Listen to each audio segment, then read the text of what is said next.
क्या होता है जब एक माँ अपने ही बनाए उसूलों को अपने बेटे की खुशी के लिए तोड़ देती है? क्या होता है जब एक पति का भरोसा अपनी पत्नी पर से उठ जाता है और घर घर नहीं बल्कि एक जंग का मैदान बन जाता है? और सबसे बड़ा सवाल, क्या प्यार में इतनी ताकत होती है कि वो टूटे हुए रिश्तों को फिर से जोड़ सके? इन्हीं सवालों के तूफान में आज हम और आप गोते लगाने वाले हैं।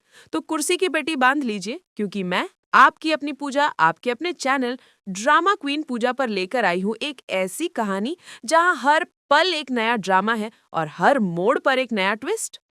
तो भैया, कहानी की शुरुआत होती है एक धमाके से। अंगद और वृंदा शादी करके जब घर की दहलीज पर कदम रखते हैं तो घर में खुशी की शहनाई नहीं बल्कि एक खौफनाक सन्नाटा गूंजता है। हर किसी की आंखें फटी की फटी रह जाती हैं। ये वो पल था जब हवा भी जैसे थम सी गई थी और इन सब हैरान परेशान चेहरों के बीच एक चेहरा था जो गुस्से से तमतमा रहा था, जैसे कोई ज्वालामुखी फटने को तैयार हो। और वो चेहरा था मेहर का।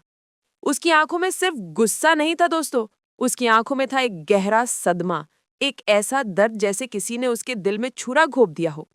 उसे अपनी आंखों पर यकीन नहीं हो रहा था, उसे लग रहा था जैसे ये सब एक बुरा सपना है। जिस औरत को वो अपनी माँ मानता था, जिस पर वो आंख बंद करके भरोसा करता था, आज उसी तुलसी ने उसके भरोसे को चकनाचूर कर दिया था। मेहर को लग रहा था कि घर के सारे फैसले लेने का हक सिर्फ उसका था, लेकिन तुलसी ने उससे पूछे बिना उसकी मर्जी के खिलाफ इतना बड़ा कदम उठा लिया था। ये सिर्फ अंगद की शादी का सवाल नहीं था, ये मेहर के अहंकार पर, उसके वजूद पर एक करारी चोट थी। अब कहानी एक ऐसे चौराहे पर आ खड़ी हुई है जहां हर रिश्ता एक दूसरे को शक की निगाह से देख रहा है। घर का हर कोना तनाव से भर गया है।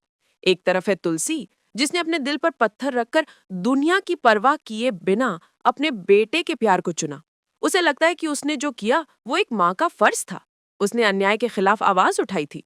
लेकिन दूसरी तरफ खड़ा है मेहर, जिसे लग रहा है कि तुलसी ने उसके साथ धोखा किया है, उसके पीठ में छुरा घोंप दिया है। उसे लगता है कि इस घर पर, इस परिवार पर अब उसका कोई अधिकार नहीं रहा। तुलसी ने एक झटके में उसकी सारी सल्तनत छीन ली है। उसकी आंखों में वो बेबसी और लाचारी साफ दिख रही थी, जैसे कोई बादशाह अपनी ही सल्तनत में फकीर बन गया हो। दृश्य अंगद का क्लोजअप, जहां वो पहले मालती को देखता है, फिर प्यार से वृंदा को देखता है। और इस पूरे ड्रामे का सेंटर पॉइंट कौन है? हमारा हीरो अंगद। अरे भाऊ, उसने तो जैसे इश्क की नई मिसाल कायम कर दी। उसने साफ साफ कह दिया था कि अगर उसकी जिंदगी में कोई लड़की आएगी तो वो सिर्फ और सिर्फ वृंदा होगी। उसके लिए मालती के साथ रिश्ता सिर्फ एक समझौता था, एक बोझ था जिसे वो और नहीं ढोना चाहता था।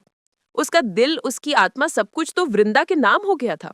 उसने समाज की नहीं, परिवार के दबाव की नहीं, सिर्फ अपने दिल की सुनी।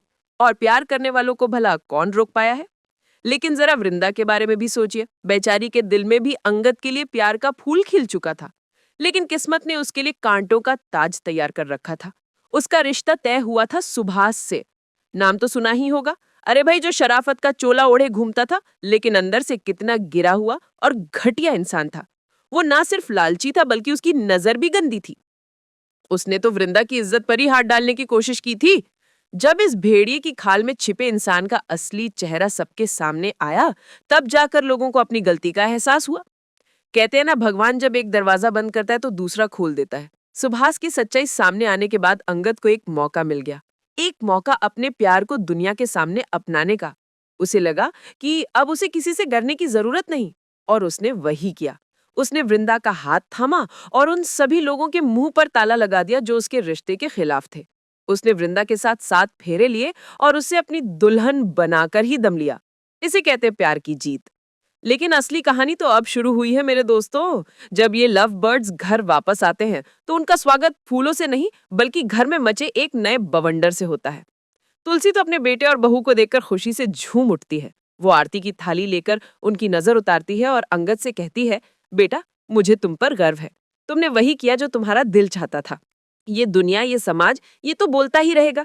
इनकी बातों की परवाह करोगे तो कभी खुश नहीं रह पाओगे। माँ के मुंह से ये शब्द सुनकर अंगद और वृंदा को थोड़ी हिम्मत मिलती है। उन्हें लगता है कि कम से कम कोई तो है जो उन्हें समझता है।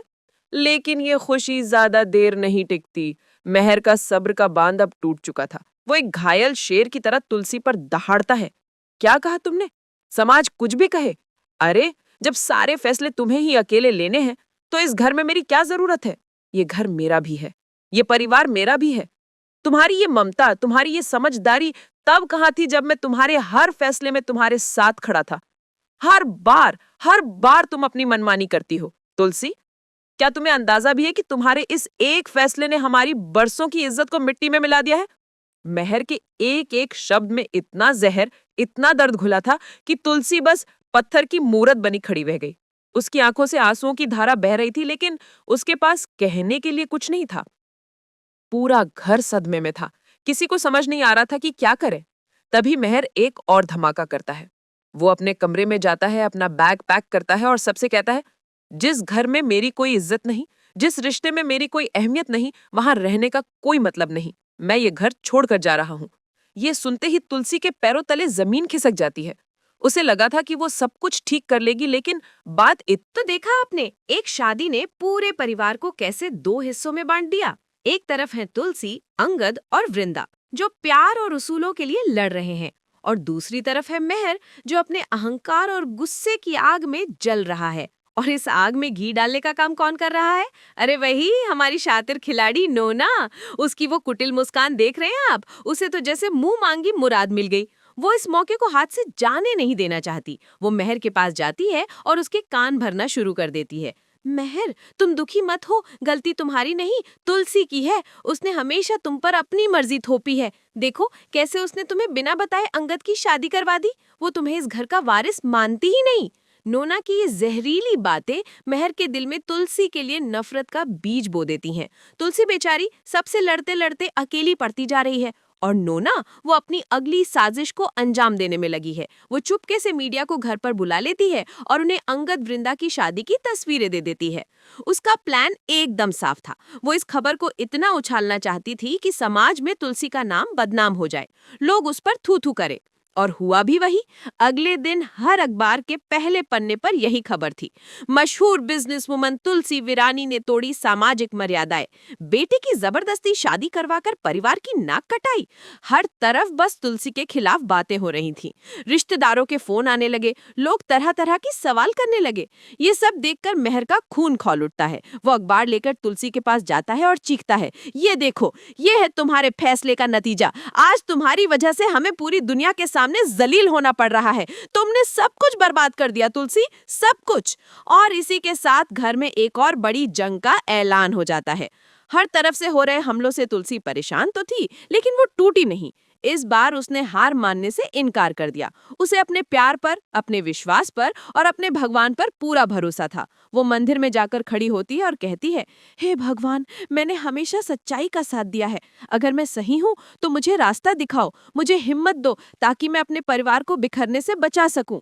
कहते हैं ना, सच ज्यादा देर तक छुप नहीं सकता। मेहर को धीरे धीरे शक होने लगता है कि घर में जो कुछ भी हो रहा है उसके पीछे नोना का हाथ है। और फिर एक दिन उसे नोना की साजिश का सबूत मिल जाता है। उसे पता चल जाता है कि मीडिया को नोना ने ही बुलाया था।